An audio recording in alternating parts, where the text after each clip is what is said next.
पहला फेज हो चुका, दूसरे फेज के लिए आखिर के कुछ घंटे हैं क्योंकि कल शाम 5 बजे दूसरे फेज के लिए प्रचार थम जाएगा।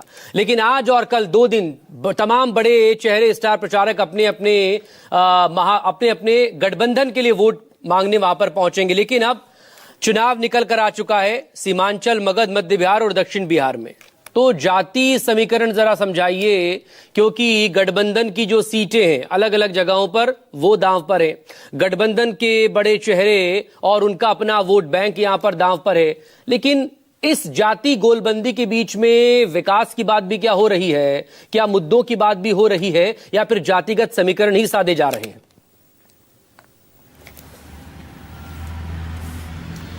मकसूद, देखिए, जिस इलाके में मैं मौजूद हूँ ये मगध का इलाका है, शाहाबाद का कुछ इलाका है, औरंगाबाद में मैं भी फिलहाल हूँ। औरंगाबाद, सासाराम, गया, जहानाबाद, नवादा, इन इलाकों में मकसूद जो 2020 का आंकड़ा है 26 विधानसभा की सीटें मगध में हैं और 20 पिछली बार महागठबंधन के खाते में आई थी। आप अंदाजा लगाएं। और न केवल 2020 बल्कि 2024 में एनडीए गठबंधन में तमाम एलाइज के रहने के बावजूद उपेंद्र कुशवाहा, चिराग पासवान, नीतीश कुमार, नरेंद्र मोदी जैसे मजबूत चेहरों के बावजूद इन इलाकों में महागठबंधन ने शानदार प्रदर्शन किया था। औरंगाबाद को चित्तौड़गढ़ कहा जाता है राजनीतिक शब्दावली में, वो आरजेडी जीतने में कामयाब रही, अभय कुशवाहा। सासाराम में कांग्रेस जीत गई, बक्सर में आरजेडी जीत गई, जो आरा का सीट था। तो इन इलाकों में न केवल विधानसभा बल्कि लोकसभा में भी महागठबंधन का जादू रहा है। और इन पूरे इलाके में एक भी सीट जनता दल यूनाइटेड के खाते में 2020 में नहीं आई थी। जहां पर मैं जिस जगह से मौजूद हूं मकसूद, वहां के ठीक बगल में एक सीट है जमा, वहां से जीते थे जमा खान, बगल की सीट है वो।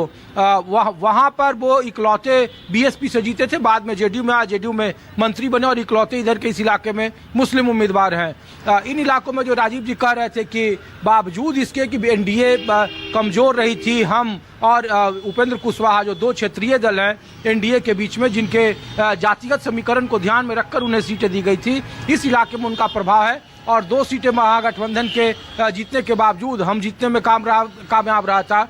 उपेंद्र कुशवाहा की पत्नी मेरे बगल में सासाराम से चुनाव लड़ रही है। तो इस बार महागठबंधन के इस किले को बचाने का सबसे बड़ा चुनौती महागठबंधन के पास है मकसूद, क्योंकि जो समीकरण एनडीए के पास है, एनडीए में जिस तरीके से पवन सिंह जो इधर सबसे बड़े नासूर से बीजेपी की राजनीति के लिए उनको चुनाव के ठीक पहले शामिल कराया गया, वो स्टार प्रचारक बनकर घूम रहे हैं। यहाँ राजपूत और कुशवाहा की जो राजनीति, राइवल राजनीति, एक दूसरे के विपरीत राजनीति जो चल रही है बीते 5 सालों में, वो भी यहाँ परवान पर है। इसीलिए एनडीए ने यहाँ इस बार कुछ टिकट में बंटवारा किया है, बदलाव किया है, कुछ अच्छे प्रत्याशी जातीय समीकरण से उतारे हैं। लेकिन उनकी जो सबसे बड़ी चुनौती है, इधर के इलाकों में जनसुराज की मजबूत उपस्थिति। कई सारी ऐसी सीटें, जैसे काराकाट की सीट मकसूद पूरे देश में चर्चित है, उपेंद्र कुशवाहा वहाँ से लोकसभा का चुनाव लड़े थे, हार गए थे। वहाँ इस बार पवन सिंह की पत्नी, पवन सिंह के बीजेपी में जाने के बावजूद वो निर्दलीय चुनावी मैदान में है। दोनों तरफ से कुशवाहा जाति के उम्मीदवार हैं। तो कुशवाहा और राजपूत की जो राजनीति है, जो दोनों एक दूसरे के विपरीत राजनीति धारा में बह रहे थे, और इसे बीजेपी ने एक साथ करने की कोशिश की है, जमीन पर वो भी नहीं दिख रहा है। कई जगहों पर जो सवर्ण कोर वोटर हैं एनडीए के सवर्ण मतदाताओं में, उसमें बिखराव पहले चरण में भी देखने को मिला। इन चरणों में भी सवर्ण मतदाता क्या गोलबंद रहेंगे, और सवर्णों के साथ साथ क्या अति पिछड़ा और गैर यादव ओबीसी का जो समीकरण बीजेपी के लिए सबसे मुफीद रहती है, क्या वो इन इलाकों में कामयाब होगा? ऐसे कई सारे राजनीतिक प्रयोग होने हैं। लेकिन जनसुराज ने कई सारे ऐसे जगहों पर, ऐसी सीटों पर और कुछ निर्दलीय सीटों पर, देखिए कि जो सबसे दिनारा, करगहर, ये सब ऐसी सीटें हैं कैमूर, भभुआ की मकसूद, जहां पे एनडीए की राजनीति आपस में उलझी हुई है। हालांकि महागठबंधन के मुकाबले प्रत्याशियों का चयन इस बार एनडीए ने अपने तरीके से ठीक किया है, और ये संभावना है कि जो बिखराव था, पिछली बार एनडीए के वोटों में बिखराव था, वो इस बार गोलबंद होता हुआ दिख रहा है।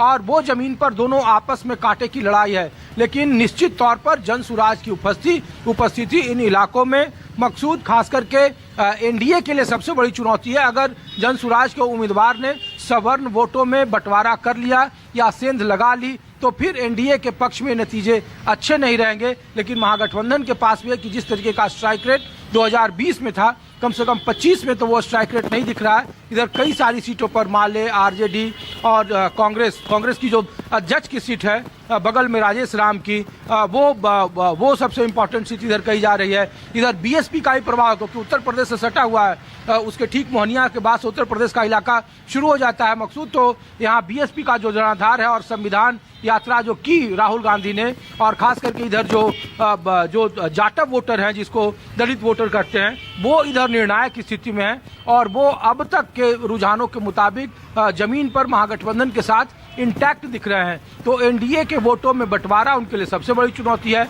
खासकर सवर्ण मतदाता। जन सुराज के इधर सवर्ण उम्मीदवार सबसे ज्यादा किसको नुकसान पहुंचा रहे हैं, ये सबसे महत्वपूर्ण है। और महागठबंधन के पक्ष में जो एक सिर्फ चीजें अच्छी जा रही है कि उनका उनके वोट जो एमवाई समीकरण है या फिर जो गैर यादव ओबीसी को जोड़ने की उन्होंने कोशिश की है, वो इंटैक्ट दिख रहा है। नतीजे क्या होंगे 11 नवंबर की वोटिंग के ट्रेंड के बाद हम लोग अपने दर्शकों को और आपको ही बता पाएंगे कि वोटिंग का ट्रेंड कैसे है और किस ओर जा रहा है। लेकिन पहले चरण में बेहद नजदीक मुकाबला है, कांटे का मुकाबला है, किसी के पक्ष में एक तरफा मुकाबला नहीं है। और इस बार मगध में जो मुकाबला पिछले बार 2020 और 24 में महागठबंधन के पक्ष में जाता दिख रहा था, यहाँ अब कांटे का मुकाबला है, बेहद नजदीक मुकाबला है। और ये कहना मुश्किल है कि महागठबंधन क्या अपना ये इलाका गढ़ बचा पाएगा या फिर एनडीए की सीटें इधर से बढ़ेगी, क्योंकि जेडीयू का स्ट्राइक रेट इधर बेहतर होने की उम्मीद है। जेडीयू का इधर पिछले विधानसभा में खाता नहीं खुला था। तो जातीय समीकरण भी है, राजनीतिक समीकरण भी है, और जन सुराज इधर एक बड़ा फैक्टर है जो राजीव जी बार बार जिसकी ओर इशारा कर रहे थे। मकसूद ऋषिकेश मेरे साथ बने रहेगा, आगे आपसे और भी बात जरूर करने की कोशिश करेंगे। Now discussion Anamika